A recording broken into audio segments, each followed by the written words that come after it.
Hi, this is Daniel from TrustGraph, and today we're going to talk about three relatively new topics: flow classes and how all that relates to collections and knowledge cores.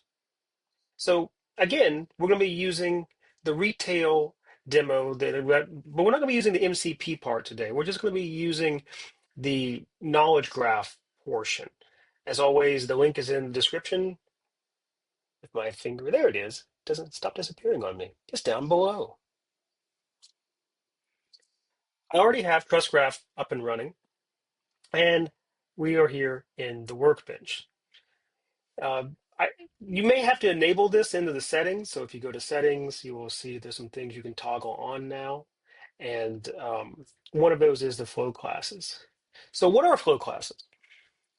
Flow classes can be thought of as combinations of modules or components or patterns. And these are some of the common patterns we have right now in TrustGraph. As you can imagine, there's a lot more to come, a lot more customization around flow classes and creating individual flows for a flow class. As you can imagine, a lot of capability to be unlocked with this infrastructure. The one that we're going to be interested in today is this one. This one has the creation of a knowledge core. So that means when data gets ingested into the system, not only does it get written to the knowledge graph and the vector embeddings, it also creates a knowledge core. So let's see what that actually looks like. So if we go to the script, this is the configuration script again, we'll see the first thing I've done is let's go ahead and copy and paste that because I'm going to need it here in a moment. We see where now I'm creating a flow. This is the CLI command is to start flow. If we go back to the workbench, that would be under here, create, and we would select, in this case, all of these components that has the core creation. ID is what you would always identify it by in CLI and API requests, and the description would just be a human readable form for something to remember, something so you can understand what it is. So this is what this does. So I already have two terminals open. I have one terminal open. This one has TrustGraph running, and this one is actually in the directory for the demo. So I'm just going to do it here. And this is where the files are stored. Okay, so now I've created that flow. Now, as before, we're going to just ingest these little knowledge graphs. So again, that looks like this. This is the customer one. It's just about three customers, Alice and Bob and Charlie Brown. And then we have some product information. Okay. And now let's go back and let's ingest those into the system.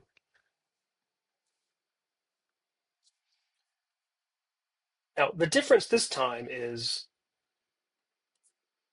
if we go down here to knowledge cores, we'll see all of a sudden we have two of these. So we've now created a knowledge core for the customers and one for the products. And if you go down here, you can click download. Same for this one, click and you can download. Now, just to prove that we have indeed loaded this in the system, let's see, let's go ahead and delete these default tools. We don't need them.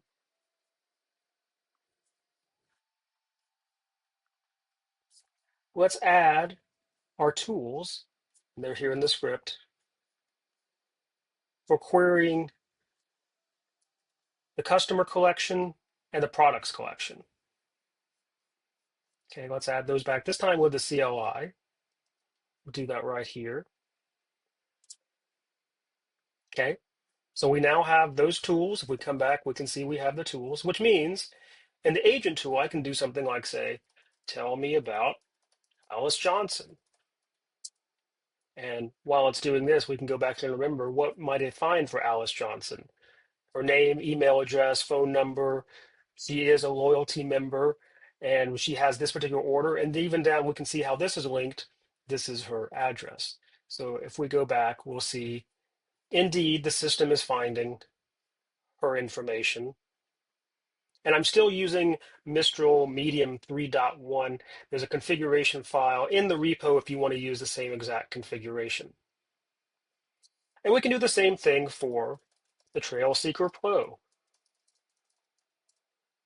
So if we go back and remind ourselves, what kind of information do we have about the Trail Seeker Pro?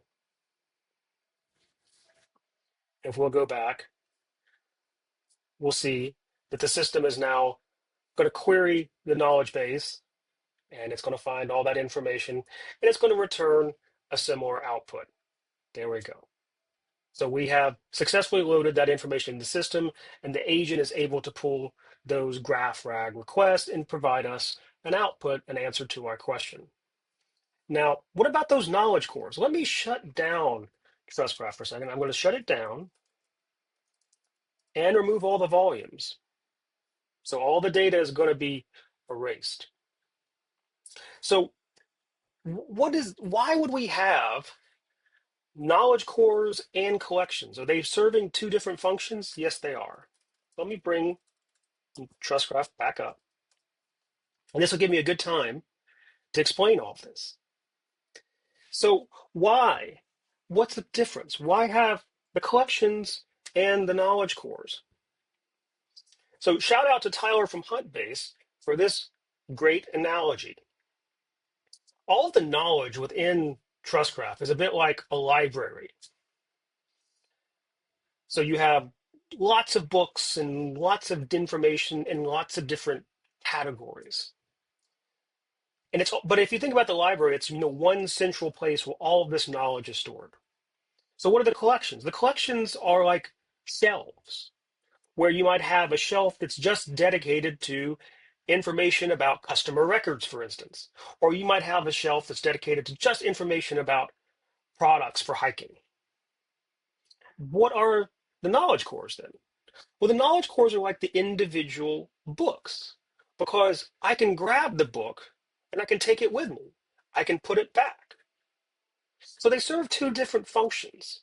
The knowledge cores give you that modularity that maybe I need this in my system now, maybe I don't. Maybe I want to be able to remove it. Maybe I want to be able to load it for one customer and not the others. Maybe I don't think I ever need it ever again. So I'm going to take it from my library and maybe I'm going to store it somewhere else. Or maybe I'm just going to throw it away. Maybe I don't ever need it again. It gives you that added flexibility. Now, I already have some knowledge cores here. So let's go back to the workbench and we're going to refresh this. So we have a fresh, and as you can see, we're back to 0. See, we have the default agents. We don't have a new flow, and there are no knowledge cores. Let's go ahead and delete these. We don't need these. And of course, deleting these is also in the configuration script. So if we go to the repo for the demo, again, link down below, we go down to the bottom, we'll see, well, what if I have knowledge cores? What do I want to do? Can I just use those? And the answer is yes.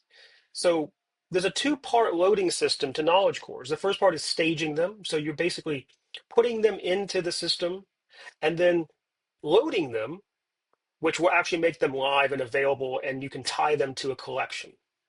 So let's just take these two. Well, actually, let's go ahead. Well, no, let's do this first. I mean, it's pretty obvious there's nothing in this system right now. And we have those knowledge cores here, and we're going to load those. As you can see, we actually loaded some triples. Now, we're going to do the same thing we did before. We're going to load these to a customer collections and a products collection. And as you might have noticed, that didn't actually work the way I thought it would. I thought about editing this and cutting it out, and I thought, no, this is actually a good lesson because I made a mistake in this instruction. There is a bit of an inconsistency right now. I mean, it is what it is, and how some of these flags are used. We use .I sometimes for IDs, but in this case, it's actually we actually have to do this.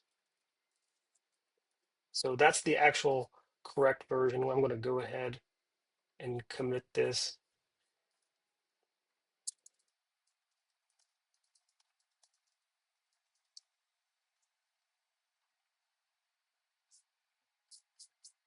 And we're going to try this again. This is what happens when you do it live. Go back. Yay!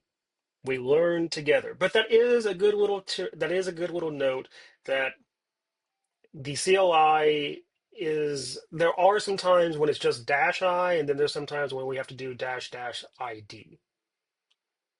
But now we have that data loaded in the system directly from a knowledge core.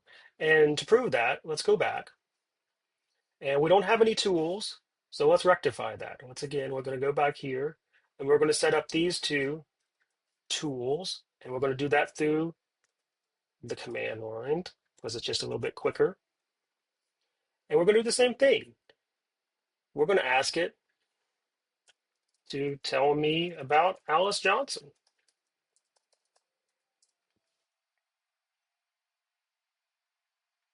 Well, hopefully this works because my spelling is quite bad. So we'll see what happens if we ask Mistral to ask about Alice Johnson. I boy, we really are going with the recording this live aspect of it, aren't we? Because that's definitely uh, it's going to be actually. I don't know how it's going to respond to a misspelling. I suspect it's going to say, "I have information about Alice Johnson," but well, see, yeah, it is saying that. So aside from my misspelling, we did find out information for Alice Johnson, which I think that's a reasonable response. Although, depending on how you want to guardrail the system, maybe that's what you don't want to do. So you would have to give it an instruction to very strictly interpret that sort of request. So let's see what happens if I can actually type. So let's do the Trail Seeker Pro again. Tell me about the Trail Seeker Pro, and I'll spell it right, just to prove that indeed the product catalog is loaded in the system. And again, if we want to remember, this is kind of information we expect to see, and that's exactly what we're seeing. So once again, we didn't ingest the knowledge graphs directly into the system. We just loaded it from the knowledge core.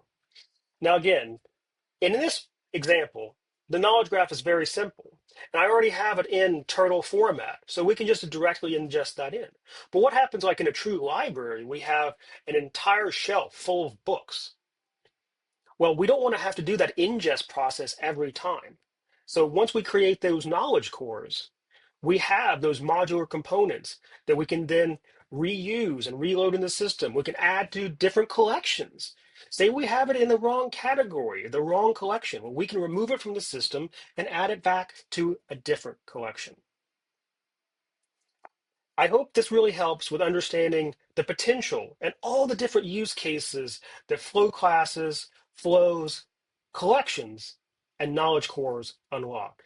I hope you've been getting to see that truly the sky is the limit with the amount of enterprise use cases when you have huge data, huge complexity, and how these tools can help you manage all that complexity and deliver AI apps in extreme high speed, scalability, reliability, and don't forget, securely, or depending on where in the world, sovereignly.